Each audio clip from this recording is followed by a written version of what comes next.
마태복음 27장 지난 시간에 이어서 32절부터 끝까지 66절까지 보도록 하겠습니다. 지난 시간에는 예수님이 이제 재판을 받고 나서 이제 로마 군병들에 의해서 조롱을 당하는 이제 그런 부분들까지 봤었죠. 그러면서 마지막 절에 보면 이제 희롱을 다한 후에 홍포를 벗기고 도로 그의 옷을 입혀 십자가에 못 박으려고 끌고 나가니라 이렇게 해서 지난 시간에 끝났습니다. 이제 십자가를 예수님이 지고 가는 이제 장면이 나오겠는데, 이 죄인 십자가에 못 박을 죄인은 이제 채찍으로 좀 쳐서 많이 이제 고문을 한 다음에 이제 십자가에 못 박습니다. 근데 그 채찍이 전에도 얘기했지만 그냥 채찍이 아니라 그렇죠. 가죽 채찍이 아니라 그 끝에 날카로운 동물 뼈나 아니면 금속 조각 같은 것을 넣어서 그 채찍을 만들어서 치기 때문에 한 번 맞으면 살이 그냥 쭉쭉 찢어 나갑니다. 그런 것들을 이제 몇 번 맞으면 사람이 그냥 무너지는 거예요. 그런 상태에서 이제 십자가를 지고 갑니다. 근데 이 십자가가 이제 가로가 있고 세로가 있는데, 세로는 보통 현장에 두고 가로를 지고 가게 한다고 그래요. 그래서 그거를 이제 지고 가게 하는데 그것이 무겁죠. 아무래도 무거우니까 그를 못 지고 갑니다. 특히 이제 예수님 같은 경우도 채찍을 많이 맞은 상태에서 완전히 이제 다운된 그런 상황이기 때문에 그걸 지고 갈 형편이 못 되는 거예요. 그런 체력이 못 돼. 그래서 예수님이 못 지고 가게 생겼으니까 이제 로마 군병들이 옆에 있는 사람들을 이제 차출합니다. 그 제수께 걸린 사람이 구레네 사람 시몬이에요. 지금 오늘 32절에 나오죠. 예수님을 끌고 이제 성 밖으로 나가는 겁니다. 이 나가다가 이 말은 성 밖으로 나간다는 거예요. 그 십자가형을 할 때는 성 안에서 하지는 않죠. 성 밖에서 십자가형을 하는데, 나가다가 시몬이란 구레네 사람을 만나게 됩니다. 그러니까 로마 병정들이 이제 만나게 되죠. 그래서 예수님이 못 지고 가게 생겼으니까 그 사람을 붙들어서 차출하는 거예요. 차출. 그때는 로마 사람들이 차출할 수 있는 권한이 있었습니다. 어디나 뭐 승정국은 그렇지만은 마찬가지로 여기는 이제 로마가 그 지배를 하고 있기 때문에 이스라엘 사람들을 차출할 수가 있습니다. 그래서 시몬이라는 사람, 시골에서 올라온 시몬이라는 사람인데 그 구레네 사람이라고 표시가 되어 있죠. 그 사람을 이제 만나서 예수님의 십자가를 억지로 지워서 가게 이렇게 합니다. 마가복음 15장 21절에 보면 이 시몬이라는 사람, 구레네 사람 시몬이 어떻게 표현되어 있냐면 알렉산더와 루포의 아버지로 이렇게 되어 있습니다. 알렉산더와 루포의 아버지. 그런데 이 시몬이라는 사람이 예수님 십자가를 지고 가서 예수님 그 가족들이 예수님을 믿게 된 것 같아요.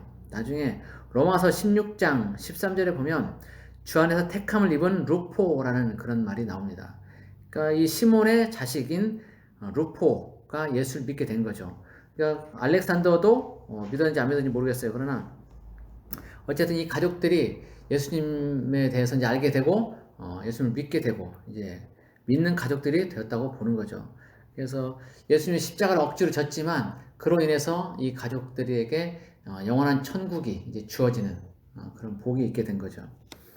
그래서 주님을 위해서 내가 뭔가를 억지로 하게 될 때가 있겠지만 그것들을 잘 참고 견디면 하나님이 그에 합당한 또 축복들을 주시는 것을 볼 수가 있어요.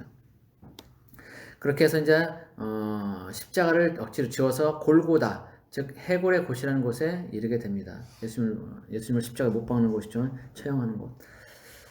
물론 이제 다른 십자가형을 받는 사람들도 그곳에 있겠죠. 거기서 이제 34절 쓸개탄 포도주를 예수께 주어 마시게 하려 하였더니 예수께서 맛보시고 마시고자 하지 아니하시더라. 이 쓸개탄 포도주라는 것은 이제 보통 이 마취 역할을 하는 그런 음료수.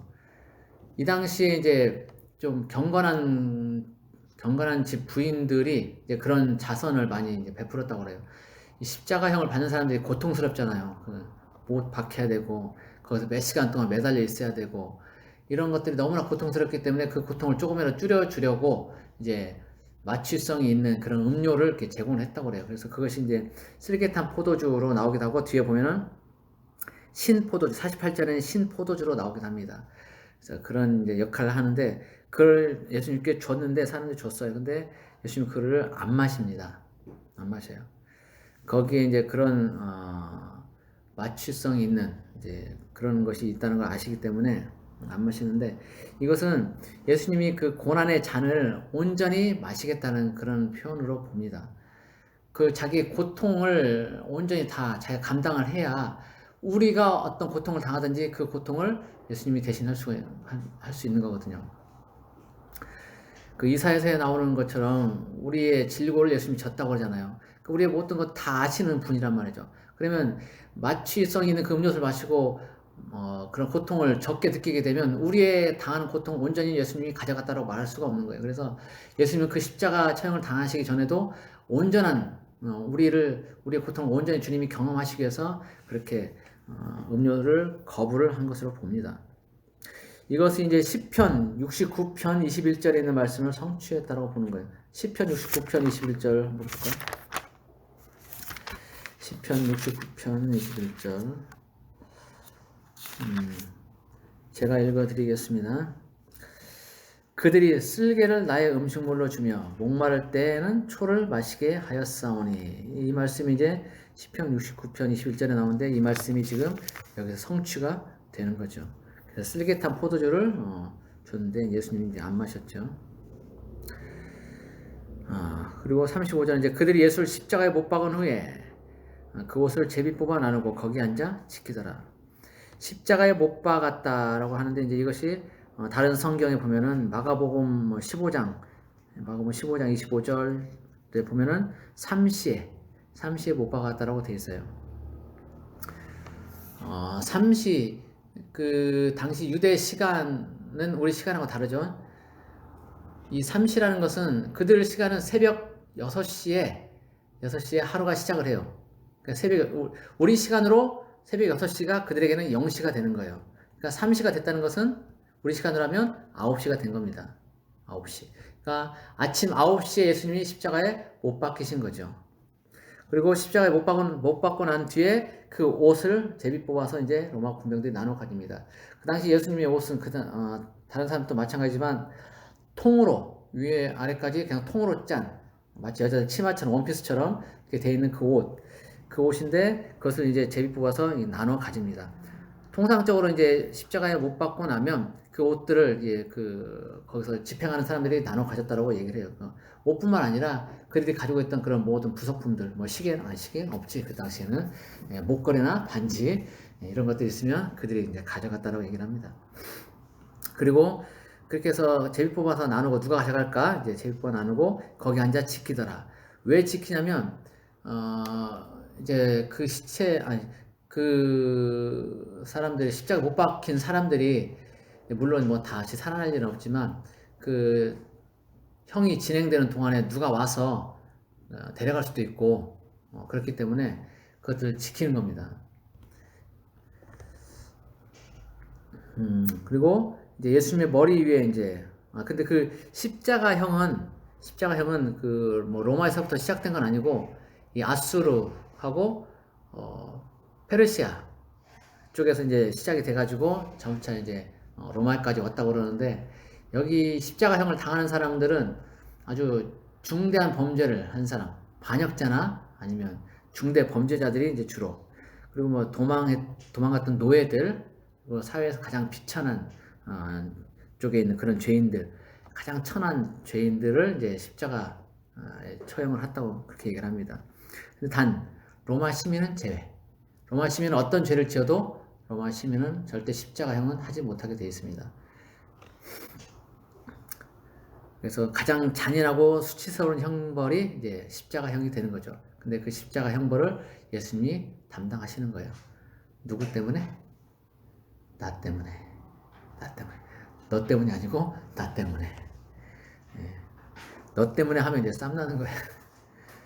나 때문에 예수님이 그 십자가를 치시고 못 박히셨다는 얘기죠. 그리고 이제 예수님이 그 죄목이 나오죠. 37절에 보면 그 머리 위에 이는 유대인의 왕 예수라 쓴 죄패를 붙였더라 되어 있어요. 요한복음 19장 20절에 보면 그 죄패가 3개 국어로 쓰여 있다는 것이 나옵니다. 히브리어, 라틴어, 헬라어 이렇게 되어 있어요. 헬라어를 그 당시 이제 많이 공용어로 썼고 그래서 3개 국어로 이제 써놨다고 합니다. 여러 사람들이 그 죄패를 보게 되는 거죠. 그래서 유대인의 왕 예수라. 유대인의 왕 예수.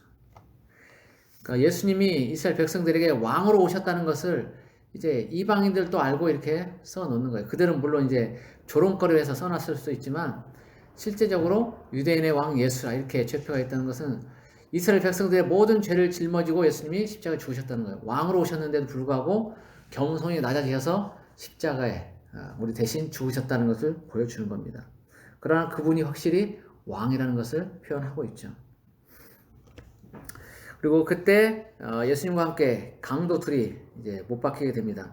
38절에 이때 예수와 함께 강도 둘이 십자가에 못 박히니 하나는 우편에 하나는 좌편에 있더라.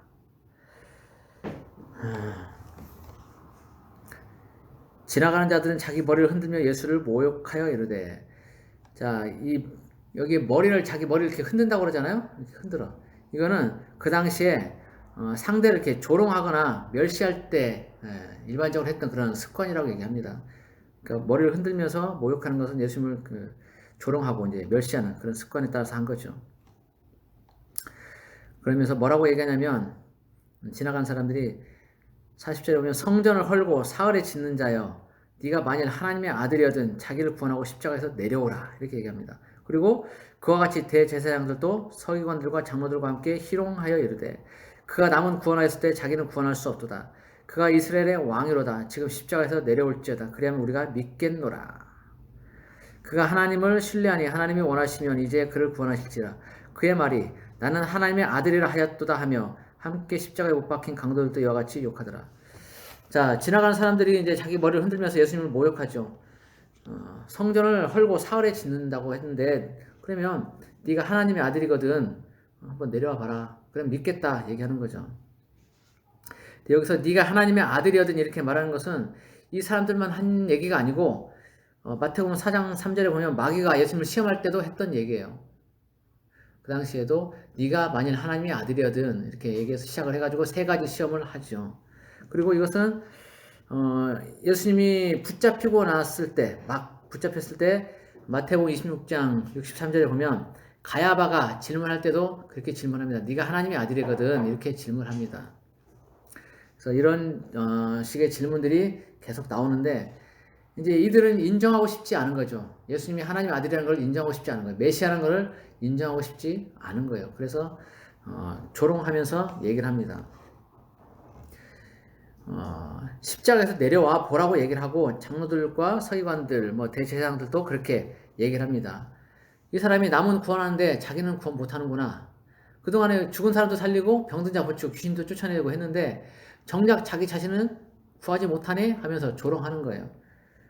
그런데 만약 예수님이 내려오면 어떻게 될까요?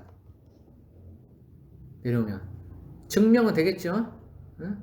증명은 되겠지. 하나님의 아들이다. 정말 그렇구나라고 사람들이 그렇게 생각할 수 있을 거예요. 근데 예수님이 십자가에서 내려와 버리면 우리의 구원은 끝나는 거예요. 우리 구원은 끝나요. 아무도 죄에서 구원받을 수 없게 되는 거죠. 예수님이 능력이 없어서 십자가에 못 박힌 것이 아니라 스스로 십자가에 못 박히게 내어준 겁니다. 자기 자신을. 그렇게 해서 나 자신을 대신 살린 거예요. 나중에 보면 뒤에 나오는데 예수님이 그렇게 죽고 살린 거라고요. 능력이 없어서가 아니라. 이 모든 조롱들을 다 받으면서도 예수님이 기꺼이 그 모든 것들을 다 수용하신 것은 나를 살리기 위해서라는 거예요. 능력이 없어서가 아니라. 심지어 그 십자가에 같이 못 박힌 강도들도 같이 욕했다라고 나옵니다. 여기서는 이제 강도들로 해서 다 같이 욕한 것으로 나오지만 누가복음 23장에 보면은 39절부터 43절까지에 한 강도는 회개해서 예수님과 함께 낙원에 있게 되는 그런 장면이 나옵니다. 자, 퀴즈. 그 전에 냈던 퀴즈 같은데. 어느 편 강도가 회개했을까요? 자, 우편 손 들어보세요. 네, 좌편. 없어요. 답을 알고 있는 사람은 손 안 들죠. 성경에는 어딜 봐도 좌편인지 우편인지가 안 나와 있어요. 우리는 보통 오른쪽이 많이 올바른 쪽이다. 그리고 시편에도 많이 오른쪽이 의로운 쪽으로 나오기 때문에 예수님 오른편에 있는 강도가 회개했을 거라고 생각을 하지만 성경에는 안 나옵니다. 저도 이거를 한참 뒤에 알았어요. 그 전에 성경을 그렇게 몇십 번 읽어도 몰랐었는데 어느 날 누가 그 질문하는 거예요. 똑같이 어느 편 강도가 회개했게요 물어봐. 나 당연히 오른편 그랬지. 그랬더니 안 나온대. 내가 진짜 찾아봤잖아요. 목사님들이 강단에서 그렇게 설교하는 목사님 많았어요. 가지고 진짜 그런가 해서 찾아봤거든요. 그러니까 이게 목사 때가 아니라 집사 때 있었던 일이에요. 집사 때. 그 찾아봤는데 정말 아무리 뒤져봐도 안 나오는 거예요. 와, 정말 그렇구나. 그때 알았죠. 근데 어쨌든 한쪽 편 강도는 누가복음에서는 회개했다라고 이렇게 얘기를 하고 있어요. 회개했다. 그래서 이제 이렇게 예수님을 모욕하고 조롱한 그런 것들이 나오지만 예수님이 그것을 수용한 것은 나 때문이다. 내가 치욕을 당하고 수치스러움을 당할 것을 예수님 대신 당하셨고, 내가 고난 당해야 될 것을 예수님이 대신 고난 당하셨고, 내가 죽어야 될 것을 예수님이 대신 죽으신 것이다 라는 겁니다. 한마디로 나 때문에 모든 것들을 당하셨다라는 거죠. 그러니까 어떤 어려운 상황이나 힘들고 고통스러운 상황이 올 때 그 상황을 예수님이 이미 다 예전에 다 담당하셨다. 그리고 예수님이 나의 모든 형편을 다 아시고 나와 함께 계신다. 나를 위로하신다. 라는 그런 것들을 이제 믿음으로 받아들이면 자기 자신에게 많은 위로가 될 겁니다. 우리 힘들고 어려울 때 누군가 옆에 있어주기만 해도 그냥 위로가 되잖아요. 아무 얘기 안 해도. 그런 것처럼 예수님이 우리 곁에서 내가 힘들 때 나와 함께 계신다는 것을 여러분이 믿으면 힘이 될 겁니다. 자, 그렇게 해서 이제 삼시에 못 박히고 제6시로부터 45절 보면 제6시로부터 온 땅에 어둠이 임하여 제9시까지 계속되더니 3시간 동안 이제 일식이 있게 된 거죠. 12시부터 오후 3시까지인 거예요, 지금. 여기서 6시부터 해가지고 9시까지라는 것은 우리 시간으로 하면 정오 12시부터 해갖고 오후 3시까지 어둠이 임했다. 이것은 일식을 얘기하는데 이 일식에 대해서는 이제 뭐 과학적으로 쭉 따져보면은 실제 그 당시에 그런 일식이 있었다는 것도 또 예수님 당시에 있었던 돌아가실 때 있었던 지진도 있었다는 것이 다 증명이 됩니다. 이제 과학적으로 사실로 이때 이런 일이 있었다라고 증명이 됩니다. 제6시로부터 온 땅에, 온 땅이란 것은 지구 전체를 말한다기보다는 그 유대 땅 쪽으로 얘기를 해야겠죠. 유대 또는 이스라엘 쪽 그쪽에서 볼 수 있는 그런 일식으로 보는 거죠. 그래서 어둠이 그쪽 동네에 임했다. 그리고 제9시쯤에 예수께서 크게 소리질러 이르시되 엘리 엘리 라마 사박다니 하시니 이는 곧 나의 하나님 어찌하여 나를 버리셨나이까 하는 뜻이라. 예수님이 이제 돌아가시기 전에 이 말씀을 하시는데 나의 하나님 어찌하여 나를 버리셨나이까 라고 말씀하시거든요. 예수님은 세 분 하나님, 우리 흔히 뭐 삼일체라고 얘기하죠. 삼일체 세 분 하나님과 늘 함께 하셨던 분이거든요. 아버지 하나님, 성령 하나님, 예수님 늘 이 세 분은 같이 계셨어요. 원래 태초부터도 영원 전부터도 같이 계셨던 분들이에요. 근데 지금 이제 예수님이 죄를 짊어지고 십자가에 이제 매달리게 됩니다. 그러면 죄는 하나님과 함께 할 수 없다고 그랬잖아요. 예수님은 원래 세 분 하나님과 동일한 분이시지만 이 예수님이 우리들의 죄를, 나의 죄를 짊어졌기 때문에 이제 더 이상 이분은 거룩한 존재가 되지 못하는 거예요. 그러니까 하나님이 그래서 예수님을 버리는 거예요. 옳은 채 하는 거예요. 왜? 죄가 있기 때문에. 우리의 죄를 짊어졌기 때문에 하나님 아버지께서 모른 채 하시는 거라고요. 그래서 예수님이 그렇게 말씀하세요. 그동안 계속 세 분이 같이 있어왔고 같이 일을 했는데 이제 분리가 되는 거예요. 분리. 죄로 인해서 분리가 되는 고통을 당하는 거예요. 예수님이. 늘 함께 했던 사람들과 그런 이제 분리가 되는 그런 고통. 우리도 누군가 가족들과 같이 있다가 이제 우리 신목사님 아들도 군대를 갔는데 같이 있다가 누군가 분리가 되면 그 공간이 느껴져요. 그러니까 든 사람은 몰라도 난 사람은 안다고, 든 자리는 몰라도 난 자리는 안다고 그랬거든요. 그러니까 누군가 분리가 되면 그 고통을 알게 되는 거예요. 근데 삼위일체 하나, 세 분 하나님은 늘 같이 계셨다가 하나처럼 계셨다가 분리가 됐으니까 예수님이 얼마나 그 고통이 심하겠어요. 근데 그 고통을 지금 말로 표현하신 거. 하나님 왜 나를 버리셨습니까? 죄 때문에 어쩔 수 없는 거죠. 죄 때문에. 네가 죄를 짊어지고 있기 때문에 내가 너를 버릴 수밖에 없다라고 아버지 하나님이 이렇게 말씀하시는 거예요. 예수님에게 대해서. 그 죄는 내 죄라는 거죠. 그래서 내 죄를 담당하기 위해서 예수님은 그 세 분 하나님으로부터 분리되는 그 고통까지도 감당을 하셨다는 거예요. 그렇게 예수님이 이제 어찌하여 나를 버리셨나이까라고 말씀하시면서 있는데 이제 이 말씀뿐 아니라 십자가 위에서 하셨던 7가지 또 말씀이 계시죠. 가상칠언이라고 해서 그래서 이 말씀과 함께 또 다른 말씀들은 이제 다 이루었다. 네 어머니라 기타 등등 저들의 죄를 사하여 주옵소서 이런 얘기들이 좀 있죠. 이제 그 예수님이 하셨던 이제 그 얘기를 듣고 엘리 엘리 라마 사박다니, 그러니까 아람어로 하는 거예요. 아람어로 이렇게 얘기를 하니까 그 소리가 이제 뭘로 들냐면 어떤 사람이 들을 때는 엘리야를 부르는 것처럼 그렇게 들리는 겁니다. 그래서 거기 섰던 자 중 어떤 이들이 듣고 이르되 이 사람이 엘리야를 부른다 하고 그 중에 한 사람이 곧 달려가서 해면을 가져다가 신 포도주에 적시어 갈대에 끼어 마시게 하거늘 그 남한 사람들이 이르되 가만두어라 엘리야가 와서 그를 구원하나 보자 하더라. 이 당시에는 사람들이 어떤 생각을 하고 있었냐면 엘리야가 필요할 때 와가지고 이 경건한 자들을 도와준다라는 그런 믿음이 있었어요. 그런 생각들을 하고 있었어요. 그래서 지금 예수님이 엘리 엘리 라마 사박단 이렇게 하니까 엘리야가 와서 도와줄 건가라고 생각을 하고 있는 거예요. 그 당시에 생활 습관처럼. 그래서 엘리야가 진짜 와서 도와주나 한번 볼까라고 이제 두고 보고 있는 거죠. 여기서 또 이제 또 한번 해면을 가져다가 신 포도주에 적셔서 갈대에 끼어 마시게 하거늘 또 진통제 역할을 하는 그런 음료를 또 제공을 하는 거죠. 근데 이때도 안 마셨다고 봐야죠. 그러면서 예수님이 이제 다시 한번 크게 소리 지르시고 영원히 떠나시니라 이렇게 나옵니다. 그리고 그때 이제 무슨 일이 일어나냐면 51절에 성소 휘장이 위로부터 아래까지 찢어져서 둘이 됩니다. 그리고 땅이 진동하고 이제 지진이 일어나는 거예요. 그리고 바위가 터진다. 무덤문을 막았던 그 바위를 얘기하는 거예요. 무덤문을 막았던 바위가 터지면서 이제 깨트려지고 열려지는 겁니다. 근데 이 휘장은 성소와 지성소를 나누는 그 휘장이죠.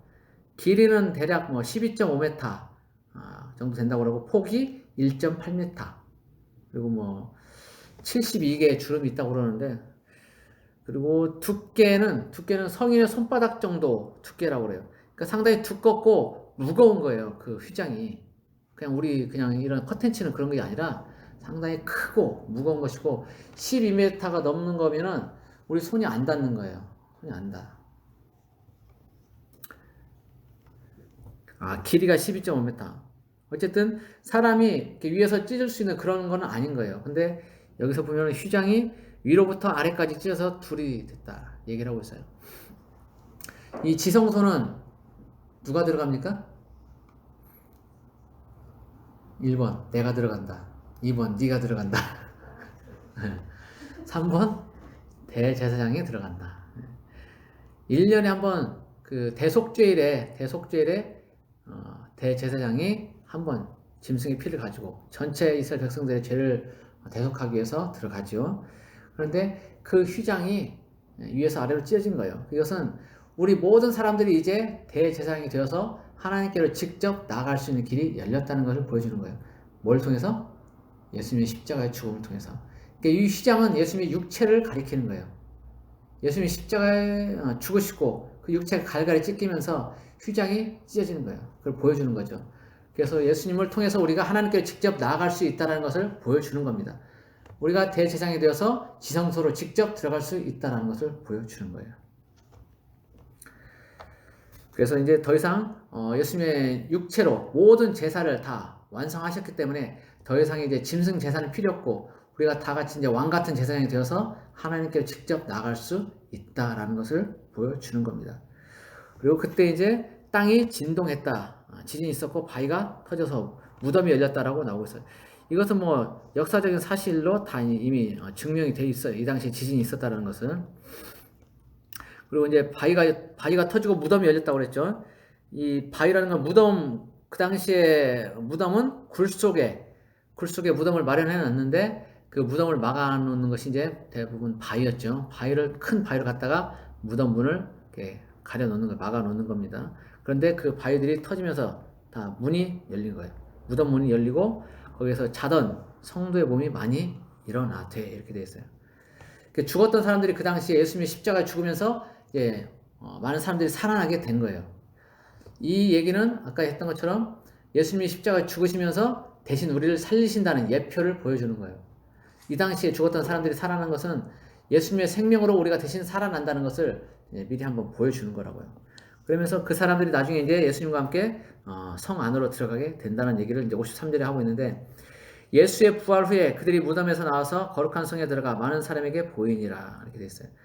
이 말이 조금 이제 난해하게 돼 있어요. 난해하게. 왜냐하면 52절에 보면 이미 무덤이 열리면 자던 성도의 몸이 많이 일어나대 그랬거든요. 이건 소생했다는 얘기거든요. 그러니까 사람들이 다시 살아났다는 얘기예요. 그런데 예수의 부활 후에 그들이 무덤에서 나와서 이렇게 돼 있어요. 그러니까 그러면 그 사람들이 무덤에 사흘 동안 있다가 예수님 부활한 후에 그때 나왔냐 이제 이런 얘기가 되거든요. 아니면 이 말씀이 이제 다른 걸 의미하는 것이냐? 예수님이 재림하실 때 성도들이 부활하게 되는 그를 예표적으로 보여주는 것이냐 이제 이런 여러 가지 이제 문제점들이 생기게 되는데 해석상. 근데 제가 볼 때는 그래요. 이 사람들이 예수님이 십자가에 죽으실 때 살아났어요. 살아났는데 그들이 이미 무덤 밖으로 나와 있다가 예수님 부활하신 후에 사흘에 부활하신 후에 그 살아났던 사람들과 함께 성 안에 들어가서 여러 사람들에게 보여줬다. 이렇게 해석을 하는 게 맞다고 봅니다. 그게 제일 무난한 것 같아요.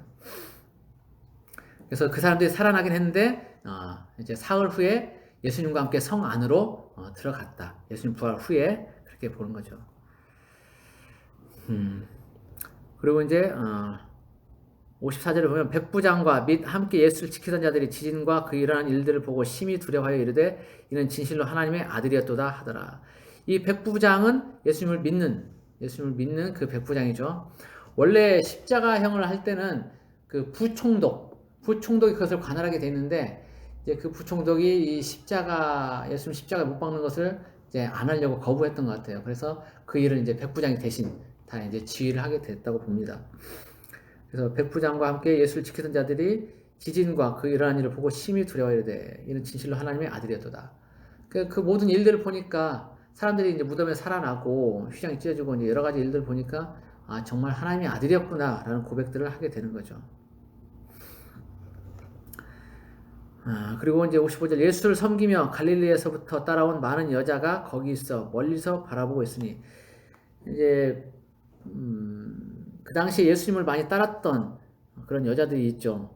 막달라 마리아를 비롯해서 여러 여인들이 예수님을 많이 섬기고 이렇게 했었는데 그 여자들이 이제 지켜보고 있는 거예요. 예수님이 십자가에 못 박히는 것을 멀리서 이제 지켜보고 그렇게 십자가에 죽으시는 것까지 다 이제 지켜봅니다.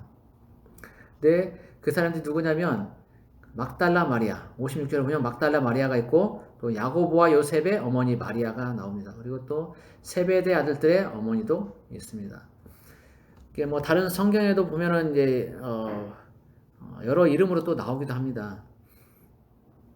글로바의 아내 마리아라는 표현도 있고 그리고 또 이제 요한복음 19장 25절에는 보면 예수님의 어머니가 있었고 예수님 어머니 이름 뭐죠? 마리아죠. 네. 그리고 이모 이름은 안 나오는데 이모가 이제 글로바의 아내 마리아가 아닐까 뭐 이렇게 얘기하는 사람도 있어요. 근데 그 다음에 이제 막달라 마리아가 나오고 그렇습니다. 글로바의 아내 마리아는 또 따로 있네요. 따로 있어요. 어쨌든 여기 요한복음에도 이렇게 여러 여인들의 이름이 나오고 여기에서도 마태복음에서도 이름이 나옵니다. 근데 여기 보면 야고보와 요셉의 어머니 마리아라고 나오거든요. 야고보하고 요셉을 형제로 둔 그 어머니가 몇 명이 있었을까? 물론 그 이름들이 이제 흔할 수도 있죠. 흔할 수 있는데, 마태복음 13장 55절에 보면, 제가 그 전에 이제 퀴즈를 낸 적이 있는데, 예수님의 형제가 몇 명이라고 했죠? 예, 마태복음 13장 55절에 보면, 이제 이렇게 사람들이 하는 얘기가 있어요. 예수님에 대해서. 이는 그 목수의 아들이 아니냐. 그 어머니는 마리아. 그 형제들은 야고보, 요셉, 시몬, 유다라 하지 않느냐. 그리고 그 누이들은 다 우리와 함께 있지 않냐. 이렇게 나오거든요. 그러니까 최소한 몇 명? 예수님까지 포함해서 7명이 되는 거예요. 7 형제 자매, 7 남매. 예수님이 맞이고. 여기에 보면은 그 중에 야고보, 요셉이 나와요. 야고보, 요셉. 형제인데 야고보, 요셉인 거지. 근데 지금 요한복음에는 예수님이 분명히 예수님의 어머니 마리아가 현장에 있었다라고 나오는데 이 지금 마태복음에서는 예수님의 어머니가 등장이 안 돼요. 근데 제가 볼 때는 이 야고보와 요셉의 어머니 마리아가 이 예수님의 어머니라고 보는 거예요. 제가 볼 때. 다른 사람들은 그렇게 해석을 안 하는데 제가 보니까 그래. 요한복음에 분명히 예수님의 어머니가 나오는데 여기는 안 나오거든. 그러니까 예수님의 그 형제들 중에 야고보와 요셉이 있고 그들의 어머니 마리아는 그렇게 많지는 않을 거라고 봐서 성경의 전체적인 것을 볼 때 이 야고보와 요셉의 어머니는 예수님의 어머니다. 현장을 지켜보고 있었던 그 예수님의 어머니다라고 보는 거죠. 그래서 여러 이제 마리아 여인들이 그 당시에 다 그 예수님 십자가에 죽으시는 장면들을 다 보고 있었다라는 거예요. 왜 보고 있었을까요? 왜? 사랑하기 때문에. 예수님을 너무나 많이 사랑했기 때문에 물론 예수님의 어머니는 당연히 현장을 지키고 있었겠죠. 안타까운 마음에. 자기 자식이 죽는데 그걸 어떻게 물론 이제 못 보는 어머니도 있지. 근데 어쨌든 마지막 가는 그 길을 같이 있고 싶은 거죠. 그러니까 여기 나오는 여인들도 그래. 그만큼 예수님을 많이 사랑하고 섬겼던 그런 여인들이기 때문에 그 마지막을 같이 하고 싶었던 거예요. 그리고 또 하나는 십자가에서 그렇게 죽으시고 난 뒤에 장례를 치러주기 위해서 그래서 마지막까지 지켜보고 있었던 거죠. 자, 그렇게 해서 예수님이 돌아가십니다. 돌아가시고 난 뒤에 이제 해 저물 때가 됐어요. 57절에 보면 저물었을 때 아리마대 부자 요셉이라는 사람이 왔으니 그도 예수의 제자라. 이 저물었다는 것은 이제 그 안식일이 이제 거의 되어가는 시점을 얘기하는 겁니다. 안식일 저녁 해 지고 나면 해질 때 이제 안식일이 시작이 되죠. 근데 그 안식일이 정기 안식일이 아니라고 했었죠. 정기 안식일 아니라고 했어요. 정기 안식일은 토요일인데 예수님이 십자가에 죽으시는 그때는 수요일 저녁에 수요일 날 낮에 못 박히셔가지고 수요일 저녁 안식일 그러니까 6월절 안식일이 시작되기 전에 무교절 6월절 그 안식일이 시작되기 전에 예수님이 십자가에 죽으신 거예요. 그리고 이제 그때가 수요일 저녁이었고 그렇게 해서 이제 그 다음 날 이제 명절 안식일, 무교절 안식일이 시작되는 이제 그 시점을 얘기하는 겁니다. 그 저물었을 때라는 거는 그 시점을 얘기하는 것이고 그래서 예수님이 십자가에 죽으시고 수요일 저녁에 죽으시고 목, 금, 토 해가지고 온전히 3일을 십자가에 무덤에 계셨다라고 분명히 얘기했었습니다. 그리고 토요일은 또 정기 안식일이고 이렇게 되는 거죠.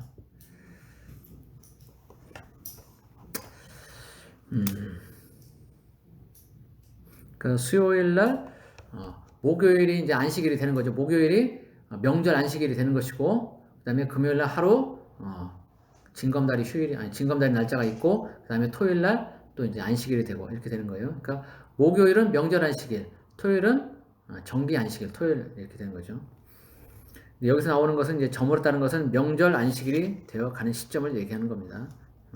6월절 관련된 무교절 안식일. 그때 아리마대의 부자 요셉이라는 사람이 이제 예수님의 시체를 가져가려고 옵니다. 그도 예수의 제자라고 얘기하는데 다른 성경 마가복음 15장 43절에 보면 이 사람이 공의회 회원으로 이렇게 돼 있어요. 공의회 회원. 이 공회는 예수님을 십자가에 못 박도록 그렇게 사형 언도를 한 그런 사내들인 공회를 얘기하는 거잖아요. 근데 그 공회 회원이었어요. 그러니까 이 사람은 예수님이 십자가에 못 박히는 것을 반대했던 그런 사람이죠. 그런데 이제 그 동안에는 그냥 아무 얘기 안 하고 있다가 이제 적극적으로 뭐 혼자 저지한다고 되는 일도 아니기 때문에 어쨌든 그 일이 진행되는 것을 지켜볼 수밖에 없었는데 예수님이 십자가에 죽으시고 난 뒤에는 이제 자신의 어떤 정체성을 드러냅니다. 그래서 예수의 시체를 달라고 가서 이제 빌라도에게 얘기를 합니다. 이 사람이 지금 하는 행동은 상당히 위험한 행동이에요. 공회 회원으로서 어쩌면 그 자격을 박탈당할 수도 있는 그런 거예요. 그리고 바로 지금 이제 저물고 나면 뭐가 시작되냐면 6월절 잔치가 시작이 돼요. 무교절 잔치가. 그때 그 잔치에 참여를 해야 되거든. 근데 시체를 만지게 되면 부정하게 되는 거예요. 그러면 그 잔치에 참여할 수 없게 되는 거예요. 그들에게는 굉장히 큰 명절이고 큰 일이거든 그것이. 근데 그것을 포기할 정도로 이제 자기의 어떤 정체성을 드러내는 거예요. 내가 예수님의 제자다라고 드러내는 겁니다. 그 모든 위험을 감수하면서. 그래서 빌라도에게 가서 예수님의 시체를 내달라고 이제 얘기하니까 빌라도가 확인하고 예수님의 시체를 내주죠. 그래서 59절 요셉이 시체를 가져다가 깨끗한 세마포로 싸서 바위 속에 판 자기 새 무덤에 넣어두고 큰 돌을 굴려 무덤문에 놓고 가니 거기 막달라 마리아와 다른 마리아가 무덤을 향하여 앉았더라. 이 아리마대 부자 요셉 이 사람이 자기 가족 묘로 이렇게 정해놓은 곳이 있었어요. 만들어 놓은 곳이 있었는데 거기다 이제 예수님을 장사 지낸 겁니다. 그러면 이 무덤은 이제 못 써요. 못 써. 그러니까 자기 가족들을 위해서 마련해 놓은 건데 그걸 이제 못 쓰는 거예요. 죄인 처형된 십자가에 처형된 죄인을 두었던 그 무덤에 가족들을 장사하는 것은 그 친척들이 허락하지 않죠. 요셉 마리마대 사람 요셉의 가족이나 친척들이 그걸 용납하지 않는 거예요. 당시 관행으로도 그렇고 그렇기 때문에 그 무덤은 이제 계속 쓸 수가 없게 되는 거예요. 그러니까 요셉의 입장에서는 굉장히 이제 경제적인 손실이 있게 되는 거죠. 그래서 사회적으로도 그렇고. 그런데도 불구하고 아무튼 요셉은 이 아리마대 사람 요셉은 여러 가지 위험한 그런 상황들에 처해질 수도 있고 자기의 모든 가지고 있는 것들이 박탈될 수도 있는 그런 상황이고 그리고 경제적으로도 손해보는 일임에도 불구하고 자기 정체성을 이제 드러내는 겁니다. 내가 예수 믿는 사람이다. 예수님의 제자다라고 드러내는 거예요. 베드로는 열심히 도망가고 12제자 다 도망갔는데 이제 여기서 뭐 어떻게 했다는 얘기가 없잖아요. 근데 이 사람 아리마대 사람 요셉은 기꺼이 와서 예수님의 모든 시스템을 수습하고 그렇게 처리를 합니다. 진짜 믿음은 이제 이런 때 나타나는 거죠. 정말 내가 죽어야 될 때 모든 것을 손해보고 나에게 아무것도 남지 않을 것 같은 그런 때 내가 나서면 나는 정말 100% 손해야. 나는 예수 믿는 사람이라고 나타나면 나에게 손해야. 그런데 그럴 때 내가 예수 믿는 사람이라고 나타나서 예수님을 증거한다면 그 사람이 진짜 믿음 있는 사람이 되겠죠. 많은 사람들의 경우 이제 직장 생활하면서 자기 자신이 예수 믿는다는 걸 안 드러내고 하는 그런 사람들도 있다고 그래요. 많이. 그리고 지난번에 와서 얘기했던 사람 중에 하나가 그런 얘기도 했었죠. 자기와 같이 근무했던 사람 중에 한 사람이 있는데 그 사람은 평소에 예수 믿는지도 전혀 모르고 있었다. 근데 어느 날 보니까 목사가 된다고 직장을 그만두더라. 그렇게 얘기한 사람도 있어요. 그러니까 직장 생활하면서도 다른 사람들이 내가 예수 믿는지를 전혀 모르게 하는 사람들도 많이 있다는 거예요. 왜냐하면 예수 믿는다고 하면은 어떤 자기에게 손해가 있을까봐 얘기를 안 하는 거죠. 그런 사람들은 믿음이 없는 거예요. 손해가 나든 안 나든 자기가 예수 믿는다는 것은 그건 드러내야 되거든. 왜냐면 저도 직장 다닐 때 그렇게 했었지만 나한테 걸린 사람은 전부 다 예수님 얘기를 들었어야 됐어요. 나하고 같이 순찰차를 탄다?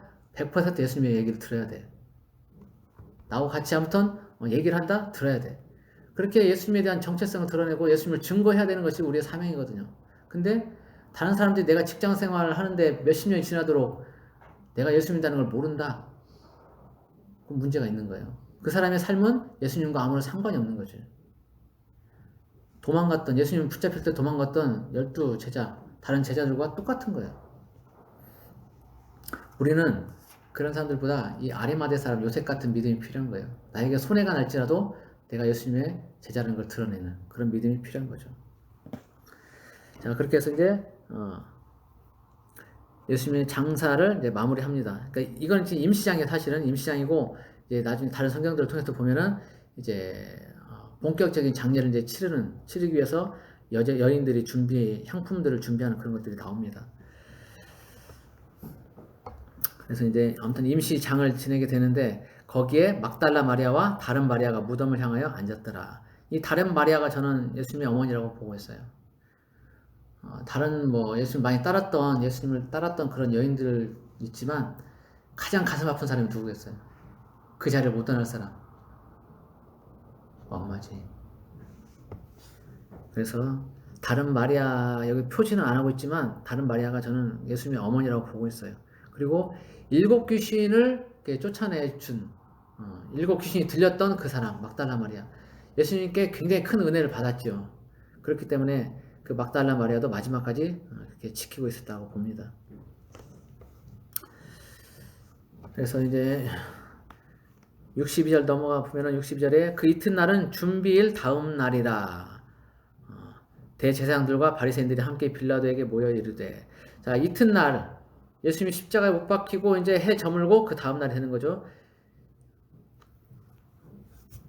준비일 다음 날. 그러니까 예수님이 십자가 못 박힌 날은 준비일인 거예요. 준비일이고 그 다음 날은 명절 안식일이 되는 거예요.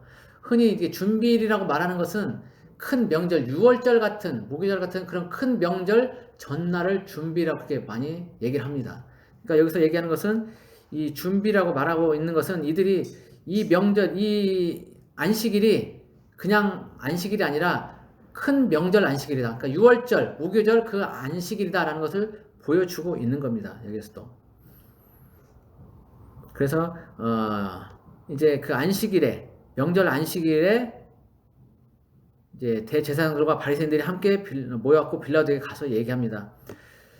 63절 주여 저 속이던 자가 살아있을 때 말하되 내가 사흘 후에 다시 살아나리란 것을 우리가 기억하노니 그러므로 명령하여 그 무덤을 사흘까지 굳게 지키게 하소서. 그의 제자들이 와서 시체를 도둑질하여 가고 백성에게 말하되 그가 죽은 자 가운데서 살아났다 하면 후에 속임이 전보다 더 클까 하나이다 하니 빌라도가 이르되 너에게 경비병이 있으니 가서 힘대로 굳게 지키라거늘 그들이 경비병과 함께 가서 돌을 임봉하고 무덤을 굳게 지키니라. 참 아이러니한 얘기가 나오죠. 아이러니. 이 대제사장들과 바리새인들 이 사람들은 뭘 기억하고 있었냐면 예수님이 했던 얘기를 기억해요. 내가 사흘 만에 살아난다. 내가 죽는데 사흘 만에 살아난다는 얘기를 이 사람들이 기억하고 있는 거예요. 근데 누구는 기억 못했어요?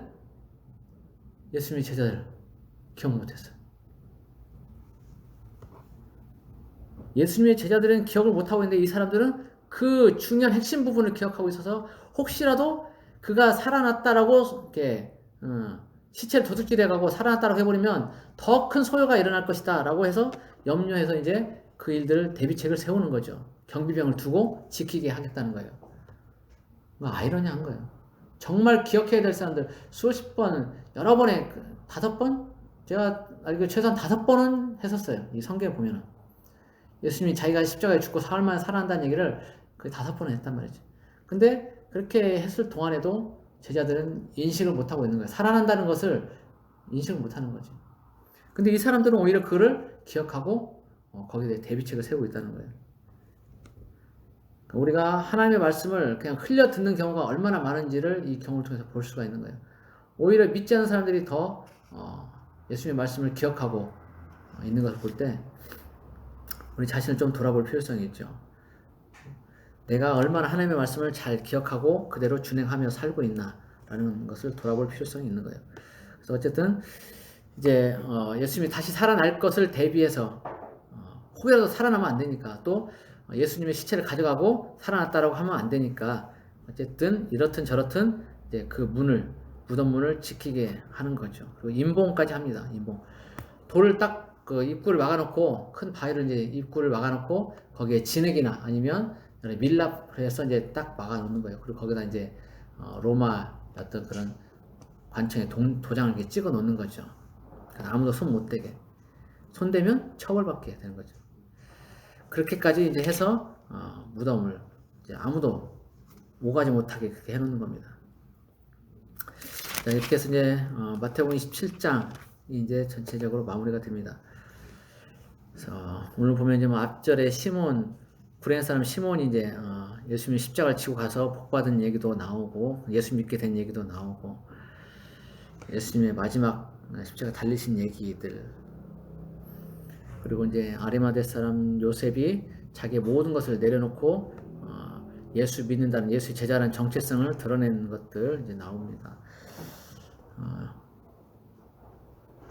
우리의 믿음이 이 아리마대 요셉 같은 그런 믿음이 되었으면 좋겠습니다. 그리고 우리에게 당한 고난들, 나에게 힘든 일들이 있을지라도 예수님이 다 담당하셨다는 것을 믿고 위로를 받고 힘을 내는 우리 모두가 됐으면 좋겠습니다. 매일매일 예수님과 동행하는 우리 모두가 되기를 예수님의 이름으로 축복합니다. 기도하겠습니다. 고마우신 하나님 아버지, 예수님이 이제 십자가에 죽으시는 그런 장면들을 봅니다. 양손과 발에 커다란 못이 박히고 채찍을 맞아서 버틸 힘도 없는, 그러나 그분이 나를 대신해서 그 모든 것들을 감당했다는 것을 압니다.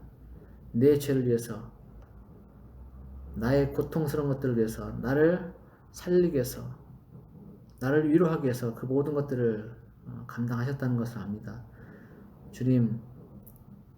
주님께서 이루신 이 모든 일들을 우리가 마음에 온전히 믿고 받아들이며 어떤 일이 닥치더라도 실망하고 좌절하지 않고 주님만 바라보고 힘을 내서 나아가는 우리가 되길 원합니다.